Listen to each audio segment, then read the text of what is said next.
Peace and positivity, everyone. It's Takesha of Native Nubian Wellness, and you are tuning in to another session of Black Women Who Blaze, a space where we elevate the visibility of Black women in the cannabis industry and community, as well as provide a safe and sacred space for them to, or us, to commune, consume, collaborate, and celebrate each other.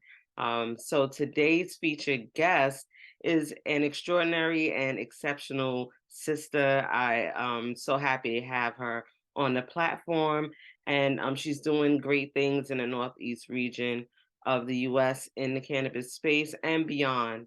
And so I'm going to get into her bio. We have today Payton Shubrick, CEO of Six Bricks Cannabis Dispensary. Born and raised in Springfield, Massachusetts, Payton Shubrick is the CEO and founder of Six Bricks and two-time award-winning adult use dispensary. Okay, good clarifying that. A proud graduate of Springfield Central High School, College of the Holy Cross, and Bay Path University, she is focused on improving her community through economic development, leveraging the emerging cannabis industry. She started Six Bricks, acknowledging how the war on drugs impacted her community and being inspired by Michelle Alexander's The New Jim Crow. Okay. She strives to engage her community with the hope of putting people before profits, as she firmly believes that cannabis can be a part of a person's wellness routine, like vitamins. Yes. Payton lives out her values in being dedicated to the community, education, and wellness by sitting on 4 nonprofit boards and serving as an adjunct professor for Clark University, American International College, and the CT Cannabis Accelerator Program. Yes, very busy. Lastly, she was recently awarded both the NECAN Young Entrepreneur of the Year and Marijuana Ventures 40 Under 40 Awards. So thank you again, Payton, for participating and being on the platform, and then all the things that you do in the space. I'm so excited to have you here with me. Thank you so much. Really excited about the opportunity. As I was saying before, we've been talking about this for a while, so I love making things happen and really appreciate you finding my story and the Six Brick story worthy of being on the platform. So excited to chat with you today. Yes, of course, of course. And so I first came across you at NECAN, really at the awards for 2023, the NECAN Community Awards in Boston. And yeah, you won the award for Young Entrepreneur of the Year, and I believe another one there too. So, and that was just, I didn't, when you see the who's being nominated, you don't know, so you never put it, Yeah. you put a face. But when I saw it, I was like, oh yes, Black Women Who Blaze did win for the podcast of the year. And I was like, she has to be on the podcast. And this was earlier this year. So yes, it's taken some time. We've come across each other within the cannabis, networking industry, and even got a chance to work together with the CT Cannabis Accelerator Program. So I appreciate all that you've done, all that you've shared, and being Thank you. here. And so, diving right on in, right? I did read in your bio that it's an adult use dispensary, right, or retail space. Mhm. And that was my question in the beginning, like, do you also service or offer for medicinal, or this is strictly adult use? Great question. So my family and I intentionally chose to go after the adult use licensure over that of medical for a few reasons. One, the capital raise on the medical side, because you had to be vertically integrated, we just felt was a large undertaking, acknowledging that with any cultivation component, you're looking at a minimum of 4 million to start. And that doesn't include the manufacturing and production side of things, nor does it actually include the retail. And then alternatively, acknowledging Springfield, which is where I was born and raised, has a checkered history with cannabis. My concerns became, how many people do I know in my community that carry a medical card that can actually access cannabis, right? And the goal for us was simple. Our tagline for Six Bricks is people plant on purpose. We wanted to be people back at the beginning of their cannabis experience. And we felt that limiting ourselves with medical, acknowledging eventually a convert to adult use, it still wouldn't allow us to engage with the community we felt was necessary and who really needed access to legal cannabis so that they weren't reverting back to the gray market. Yes, yes. Oh, listen, you came ready to give it all. She's spilling all the tea. And this is definitely an episode where you should take notes, okay? Because she's giving you some info that a lot of us do not have access to. Like you said, what it takes when you want to be vertically integrated, what that means to be vertically integrated. Would you be able to elaborate on that a little bit? Oh, most certainly. Yes. So when you look at Massachusetts and the way it started on the medical side, you had to be vertically integrated, meaning if you were going to produce a product or access licensure, you had to be able to both cultivate, manufacture and produce, and then also have the retail. So you were looking at the full life cycle from seed to sale in order to be a part of it based on the regs at the time. It was a necessary component. And so just acknowledging, one, I came from a dry household. We didn't smoke, we didn't drink. So I damn sure didn't know how to grow cannabis. And I wasn't going to raise money to entrust somebody else to know how to grow cannabis, right? Because that didn't give me a bunch of comfort, especially once you're talking in the millions of dollars, right? It's Yeah. like one thing if I'm going to give you a $20 bill. If you don't grow, it doesn't work out, that's fine, right? We're talking 4 million. It's another thing if you don't grow it right. I mean, it hits different, if you will. Yeah. So that piece aside, acknowledging the vertical integration, it wasn't something that I was comfortable exploring because I didn't think I had the skill set in it, and I didn't also have the expertise and close friends or family that I thought could do it well.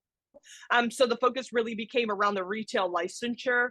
Springfield was unique in hosting a request for proposals, which showcased that it was going to be a controlled licensure, meaning that not everybody who applied was going to receive one, but there was comfort in that. So the decision was made to go after the retail licensure on the adult use side versus the medical, given the vertical integration. If they ever change it, we would definitely look at adding medical to our portfolio just because we do have customers who shop with us despite having a medical license. But the barrier to entry is just too high, unfortunately. Yes, yes. Thank you for giving us some insight and clarifying the difference, right?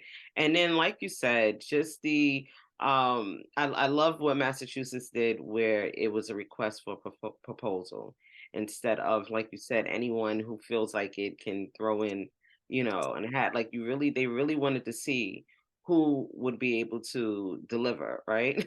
um Yeah, Springfield was really unique in that. And our mayor's been mayor for 16 years, right? So okay. I will be transparent in saying that he was someone I knew prior to all of this as a child, right? Okay. Because I'm not.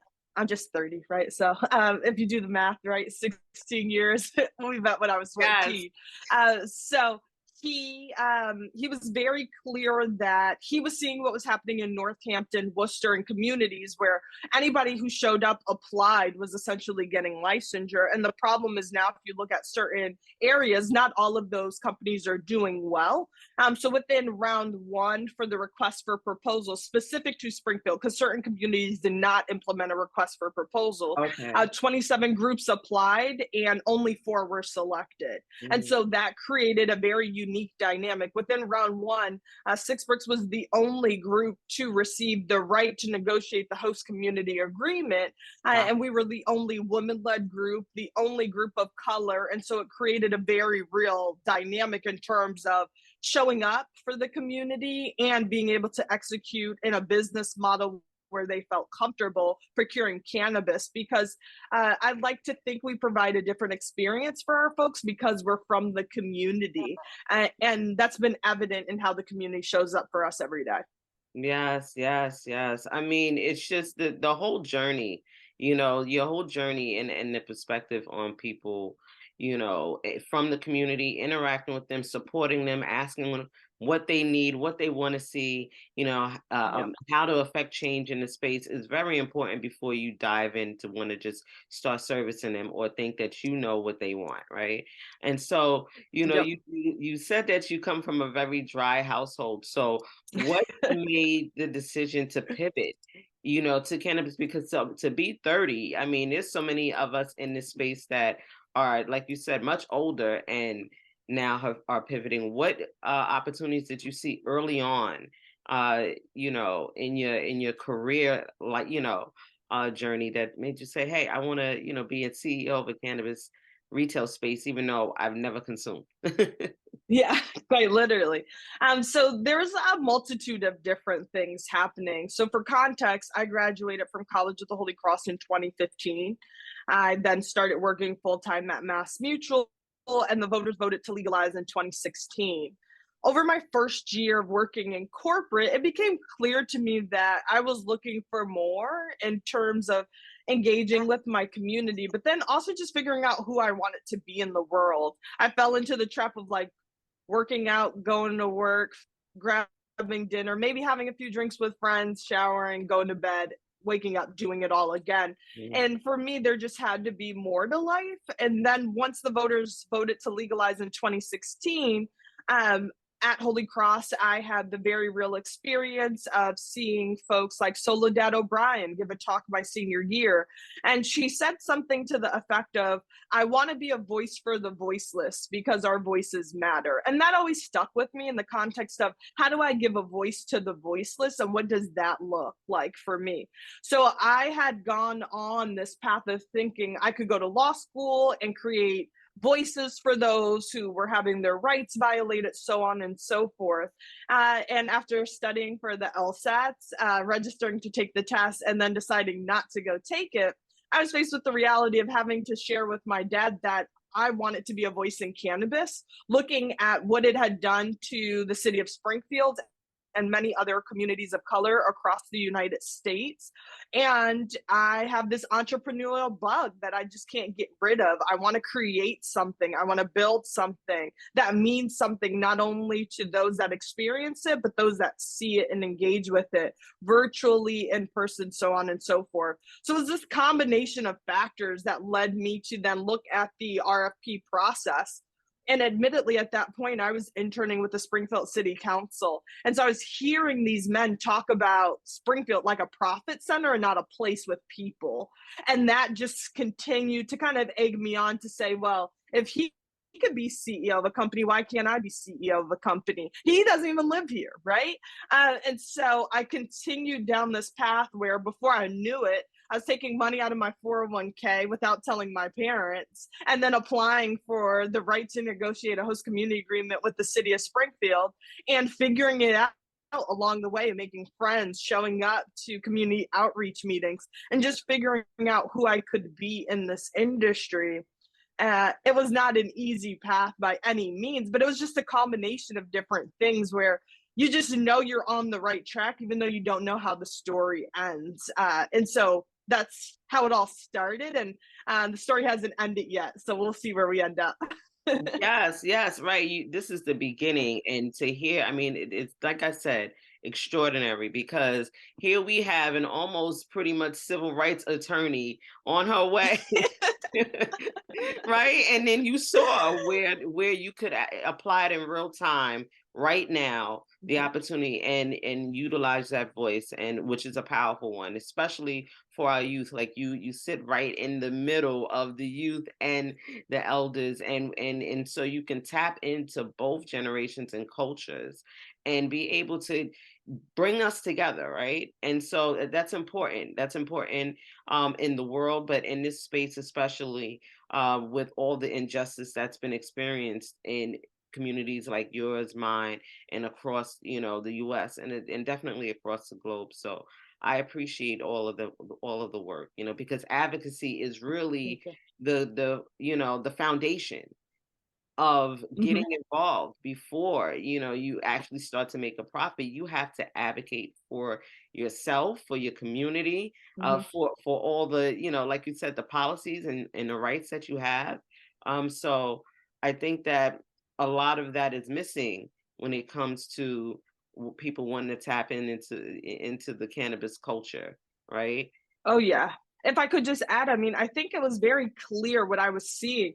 There was this green rush of people seeing dollar signs, but not seeing the reality that this is a plant that could be incorporated into someone's wellness routine the same way vitamins can, the same way that prescription drugs often are. And so for me, it was also understanding that I was misinformed. I mean, I was told to stay away from it when I was in high school. I was told if you're caught with this, you're going to get in trouble. It's going to alter the trajectory of your life. And I saw what happened to my friends who got caught up selling cannabis. And then I saw what happened to my friends who stayed away from it and went on to a 4-year college or a trade school, so on and so forth.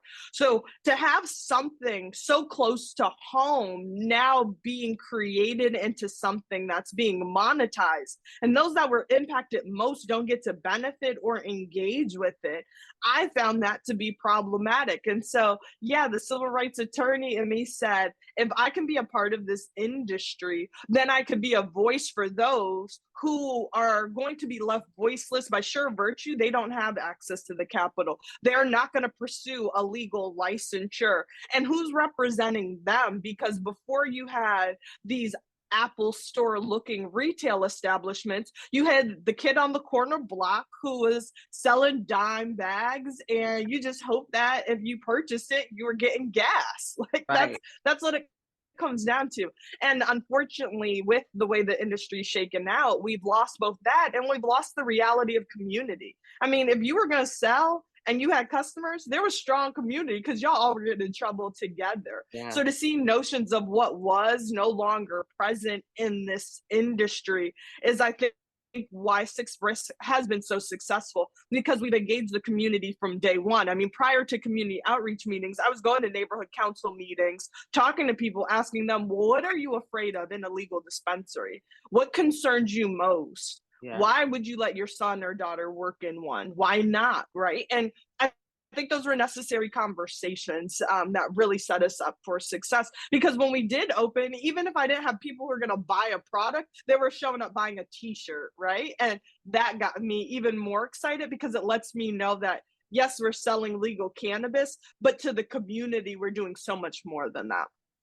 Yes, yes. And in this here, everyone is the blueprint, right? This is how you want to show up and show out for the community in this space.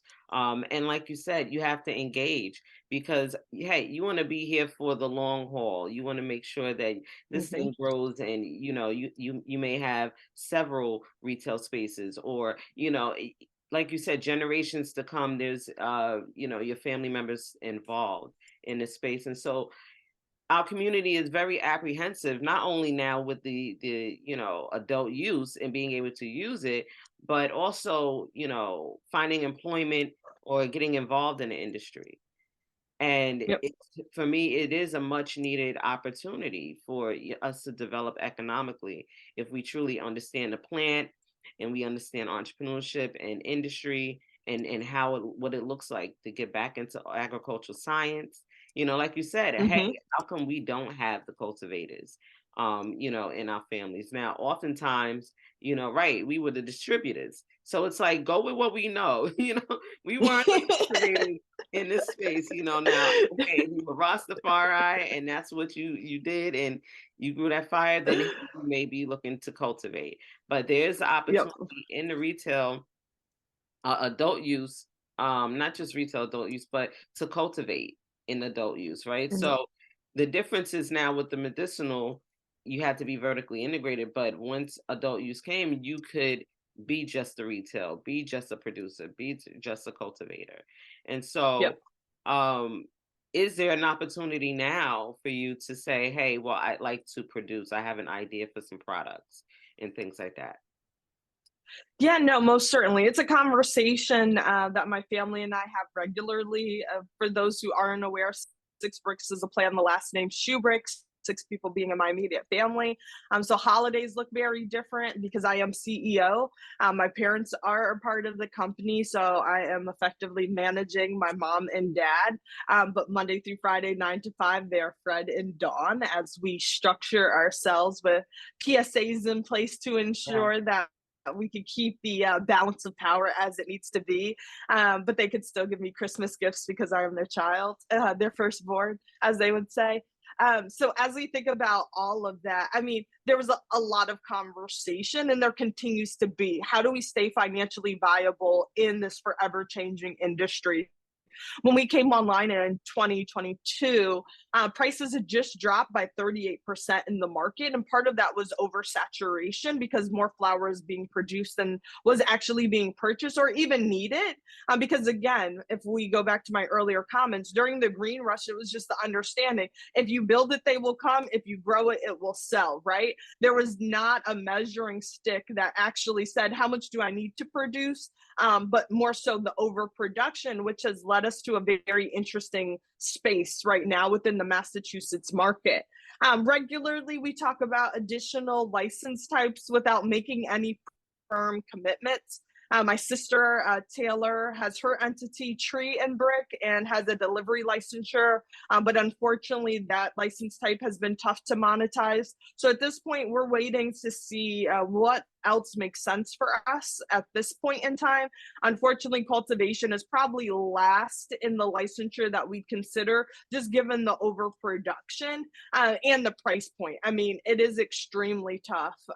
And again, I'm still recovering from the last fundraising efforts of getting Six Bricks open. So I don't know if I want to jump back into that one yet.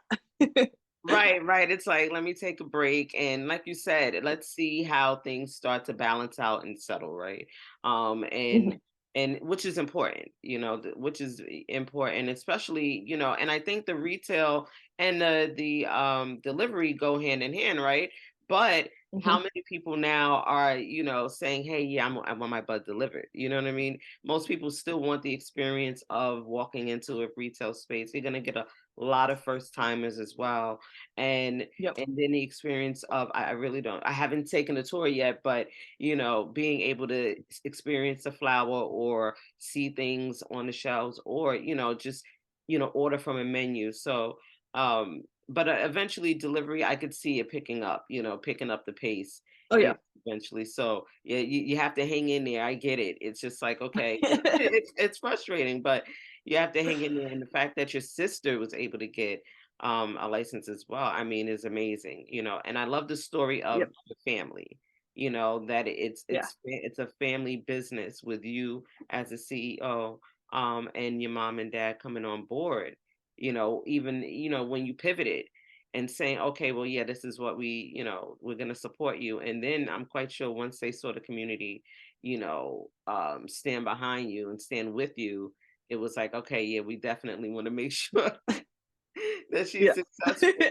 And so, Yeah, no, most certainly. I mean, it's funny, and apologies for interrupting, but I mean, my dad was probably the tougher of the two, just acknowledging he was really a driving force behind having a dry household. I mean, my dad grew up in Westchester County, New York, and saw firsthand what drugs and alcohol were doing in communities that didn't often regulate their use of it, right? And so you saw folks that went from productive and having bright futures to folks that kind of fell into a pattern of living the same day on a different day, essentially, because they lost focus over time because they were using substances that could be additive, but there wasn't the education to understand what that looks like. So he will admit it after I shared, hey, I'm not going to law school. I want to legally sell cannabis. I think after probably a few days of cooling off, he was like, so when did you start smoking weed? I'm like, Dad, I don't smoke it. He's like, okay, now you have my attention. What are you thinking? Right. So it was just the clarifying of what I was actually going after. And I mean, I'll be transparent in saying the community here in Springfield learned to love what I was doing over time. But to start, there were people who said I was selling a gateway drug. There were people who did not want to have a conversation or engage with me because they couldn't understand what I was doing. Because to them, it was problematic for so long. And when you look at the checkered history of cannabis, the war on drugs, the way in which cannabis was associated with Black and Brown people as a way to criminalize them because they couldn't be criminalized based on the color of their skin anymore, it clearly shows just structurally still so much work is needed to be done as we think about righting the wrongs.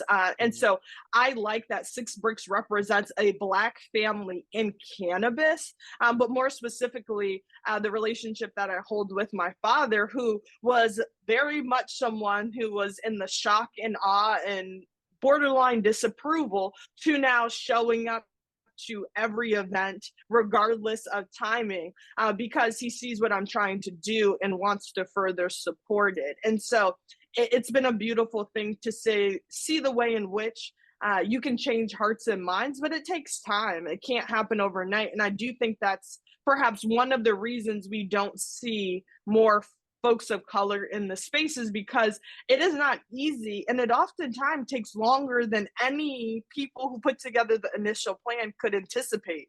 I mean, there's so many levels to it. You're dealing with local government, you're dealing with state regulatory bodies, everyone in between, whether it's health and safety at your local municipality level or the security company that's 6 towns over.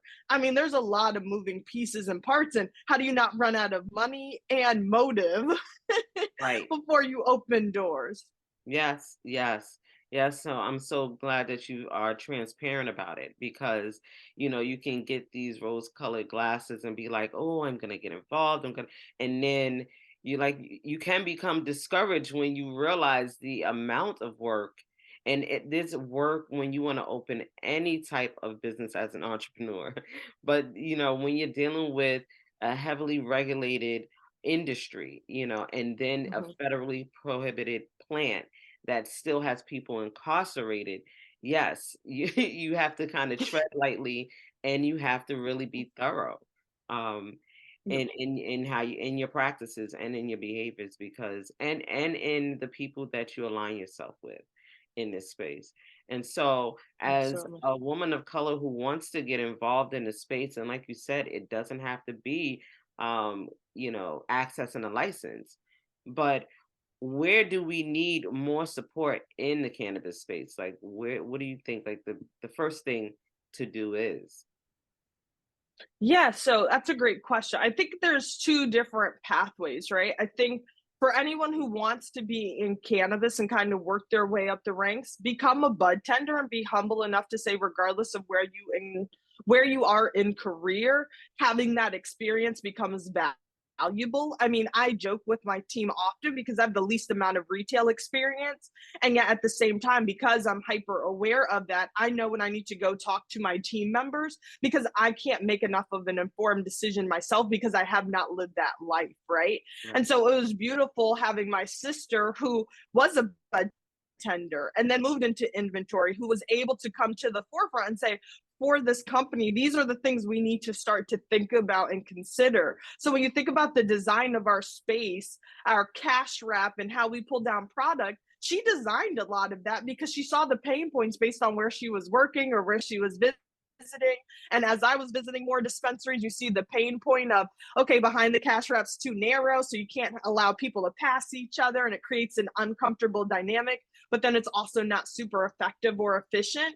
So I'd say having that initial experience, acknowledging you're going to make a little above minimum wage. It's not something that, you're setting yourself up to retire and, start your 401k with, but it's the necessary understanding of the basis of how this industry works, right? How do pop-ups function in a store? What's the real return on investment there? So on and so forth. It becomes a great foundation for then you to look at moving through the ranks. At the same time, if you're a professional in mid-career, whether you're doing accounting or HR or operations, there are so many transferable skills that we need in cannabis to professionalize the industry in ways that we're simply not seeing. Right. Unfortunately, we have a lot of fly by night agencies, which is how I'll refer to them, which is to say they Googled something here, they saw a need in cannabis, and they dropped themselves into it, even though they don't have all the necessary knowledge to be helpful to the companies that they're oftentimes charging. right? And so I've met groups of folks who, unfortunately partnered with the wrong vendor, spent a lot of money, and had to spend money with someone completely different to correct the mistakes. So I would say, outside of viewing the cannabis industry as that, the cannabis industry, view it like any other industry. If you worked in financial services, if you worked in retail, if you've worked in construction, there are jobs that are needed that you can very much step into. And it's a matter of being confident in the transferable skill department. And what I find is oftentimes when I'm hiring, people of color will see 8 things.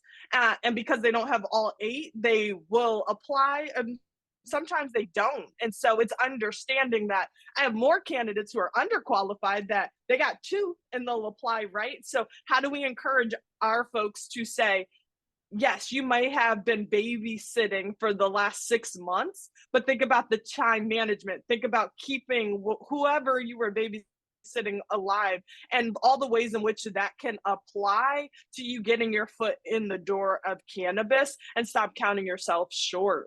Because unfortunately, I see that being the bottleneck. That was long winded, but hopefully it inspires somebody to apply today. Yes, yes, yes, because that leads into my question about the type of training that you think workforce development and communities need to be provided in order to really step into the space having some type of skill set, like you said, prior to becoming a bud tender or even a delivery person, just understanding the basic laws that come with handling cannabis or plant touching type of thing. So is that happening in Massachusetts, and if not, what more do you need them to start providing? Yes, so within Massachusetts, if you are to be a registered agent, which is required if you're going to work for any cannabis company, you do have to complete the responsible vendor training, which on average takes about 4 hours and provides you with the necessary information around reporting, overconsumption, how many grams you can give out per day, so on and so forth. I would say that's good to get you familiar with the regulatory body, which is the Cannabis Control Commission, as well as understanding the dynamics around, like, what is metric, which is seed to sale tracking, and how is it played out in the larger scheme of this industry. However, at the same time, I would say if you're interested in getting into cannabis, actually learn about cannabis, right? All too often, I'm having conversations with folks and they don't know about your endocannabinoid system. They don't know about cannabinoids. They don't know about terpenes. And I think, honestly, that's part of the problem with the industry as it currently stands. There is not a focus on wellness, which I understand the regs have influence because you can't market and talk about health benefits, so on and so forth.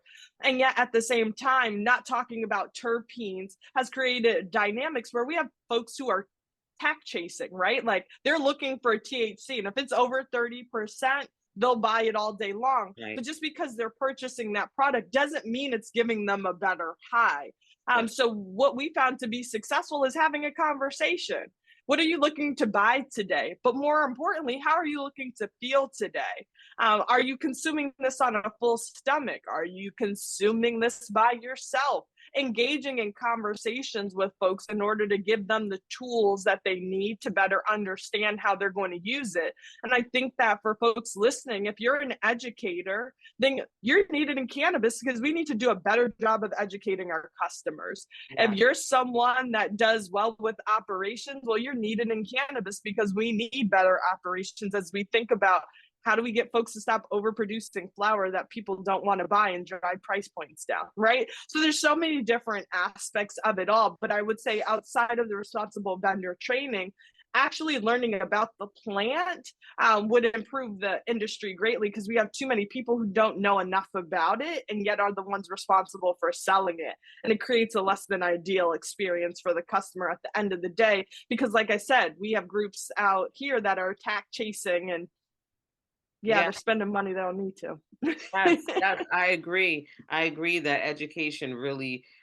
is the prerequisite, to really have an industry that's well informed, and as well as consumers that are informed, right? So that's very important, and I'm hoping that we can see more education prior to Yep. the youth getting involved in the industry.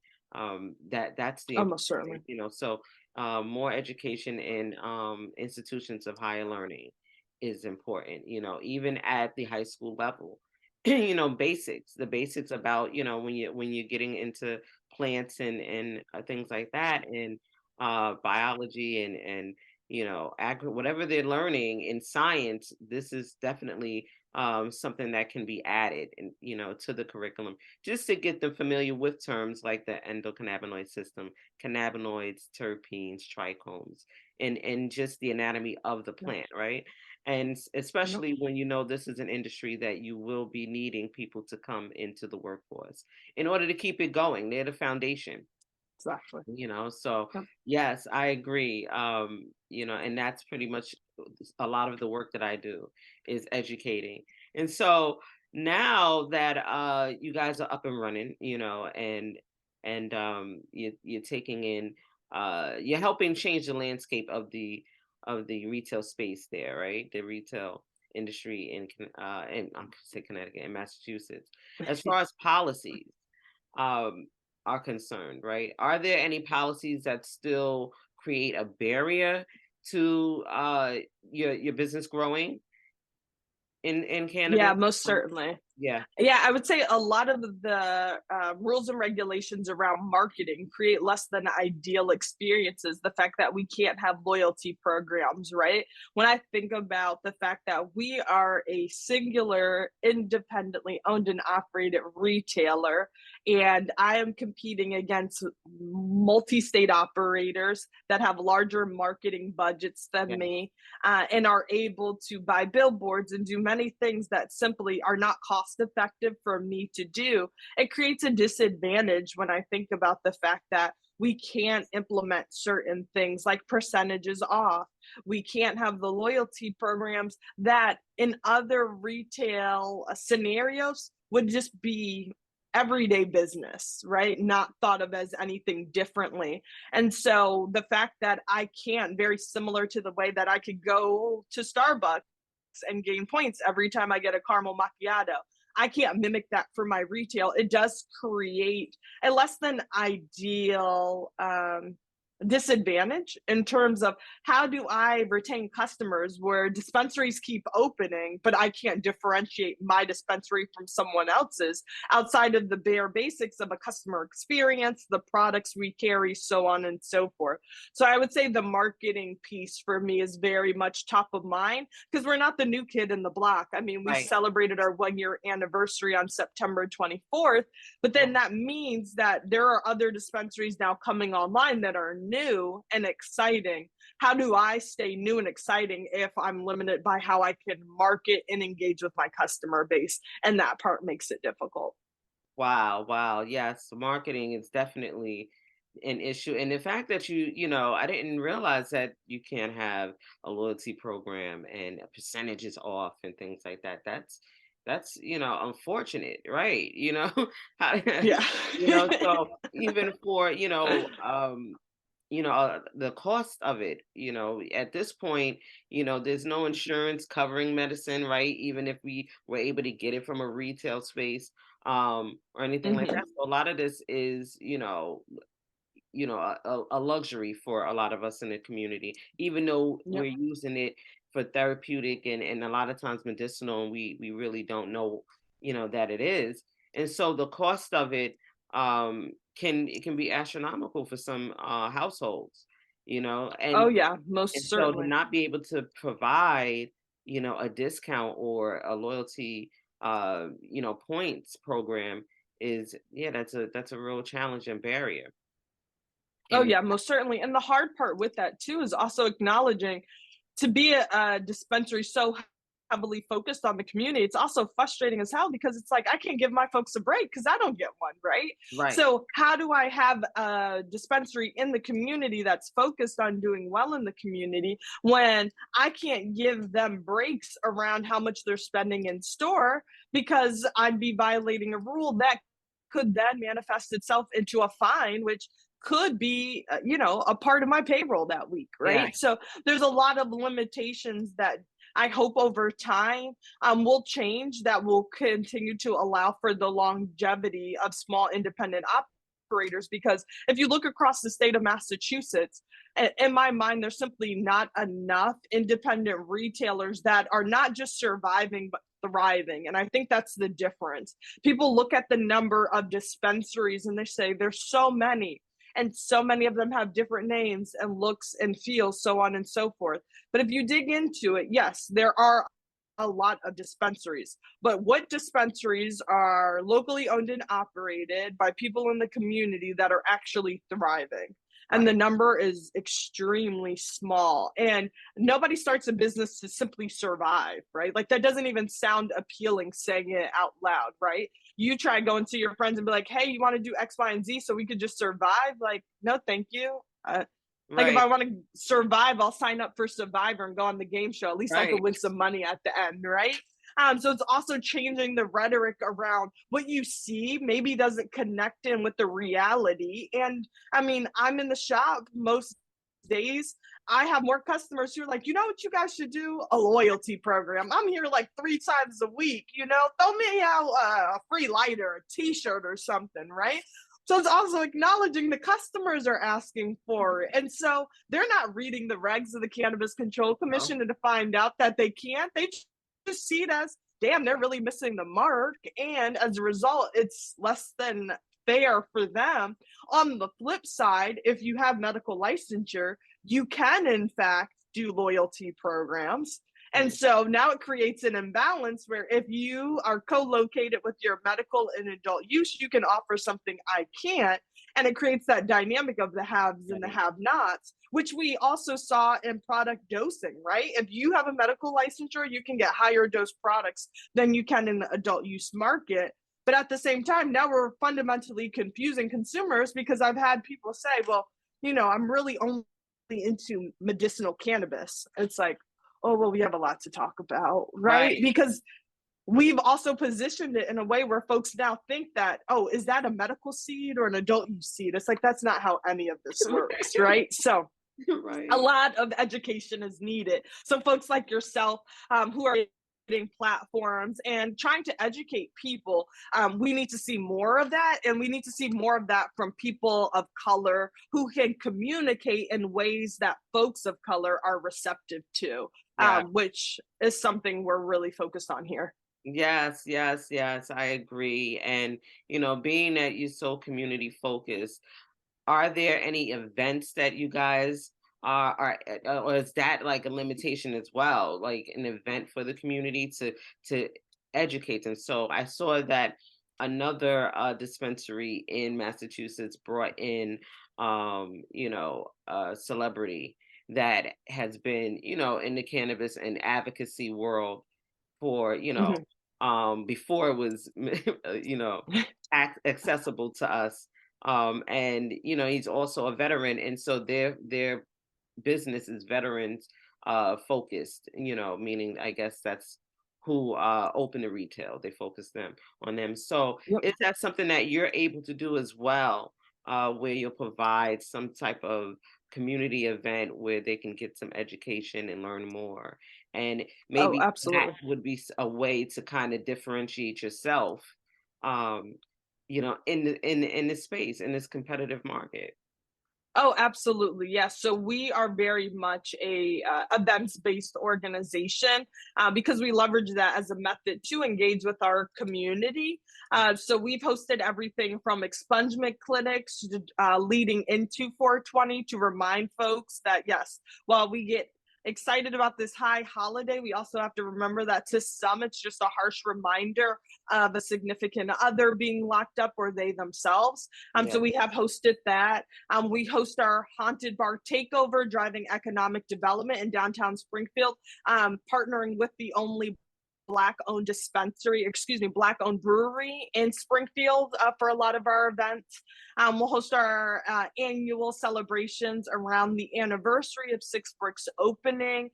So we do a lot of different things in order for folks to see us in community. But one of the things I'm proud of is we don't wait for folks just to come to us. We'll partner with other businesses in the area to in order to drive that engagement, because I also think that at times there is very much a build it and they will come mentality. And so I'm more than comfortable going to places and spaces and engaging with the community. And I love engaging with our nonprofits. I've done more than I care to admit for Celebrity Bartend here in the city of Springfield, raising money for different causes and just really ensuring that folks see someone who looks like them in the cannabis space. Having a unisex name, Payton, does often confuse people. We joke we have a wall of all the name tags that start with Mr. Payton as opposed to Miss Payton. And it just speaks to the reality that folks don't anticipate seeing a young woman of color. And Yes, yet I show up each and every time. I'm like, hey, how's it going? Right. Typically in a dress and heels, which I think further confuses people because they're like, what's happening? yes, Um, and so, yeah, we do a lot around our events, and we try to ensure that as we do them, we're doing them with care and thoughtfulness in terms of who are we hosting events with, how are we hosting the events, and at the end of the day, really, while it may sound like a broken record, keeping that community top of mind. yes, yes, which is it's very important, super important. Cannabis is a communal plant. Okay, it's a collaborative Yes. plant. It takes so many different components and chemical. It has a communal chemical makeup.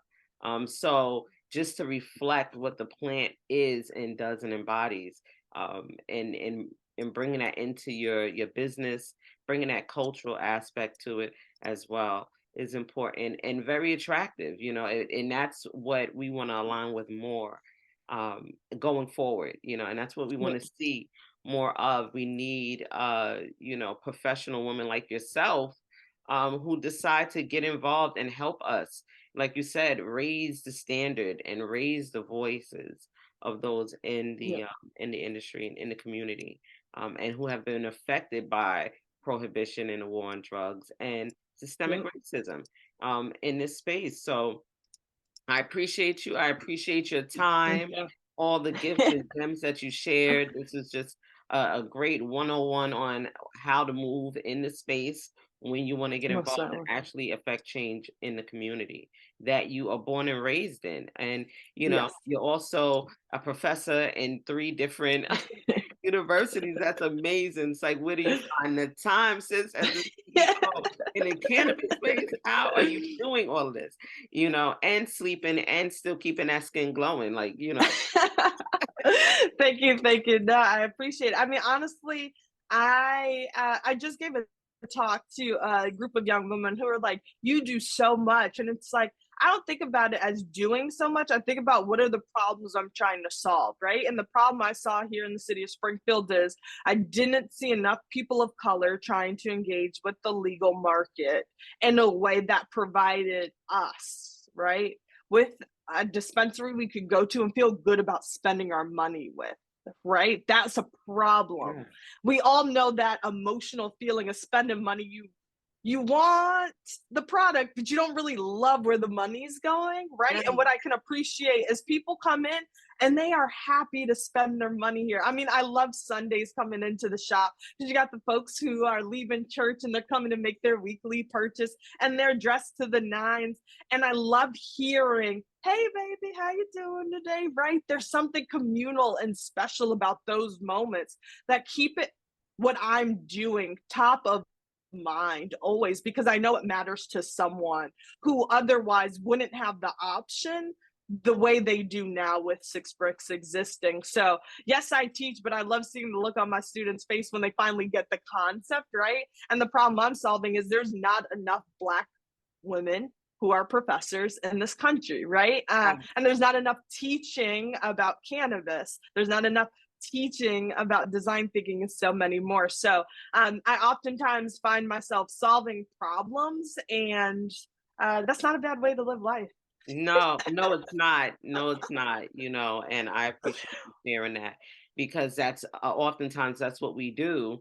And we don't know how to put it into words. That's why it's, oh, you're doing a lot, you're doing too much. No, there's a lot of problems here. And we we are Yeah, definitely here to do the work of helping to solve them. So yes, exactly. I think it's wonderful to be, 30 and be on it like this is an incredible Thank you. shining example of what um our community produces, right? You know, Mhm. our community produces people like Peyton doing great things. And so support her, support Appreciate that. Citrix. And, you know, where can people who want to learn more about what you're doing um, visit the dispensary, make a purchase if they're in the Springfield area? Where can they find you? Yes, please come visit us at 1860 Main Street in Springfield, Massachusetts. We are here 9 a.m. to 9 p.m. every single day of the week. And I'm here a good portion of that time, but we won't get into the specifics. So, again, really appreciate being on the platform and hope this inspires someone to keep doing what you're doing because at the end of the day, it matters. And be gentle pressure relentlessly applied. We need more of that. Yes, yes, I agree. Yes, and thank you for tuning in. If you are a Black woman who consumes cannabis or you're in the industry and would like to share your story, please reach out at Black Women Who Blaze. Make sure that you subscribe to the YouTube and listen to us on all podcast streaming platforms. If you are someone dealing with an imbalance in your health and you need guidance and how to apply the plant to your health and well-being, you can reach out to me at nativenubian.com. Thank you.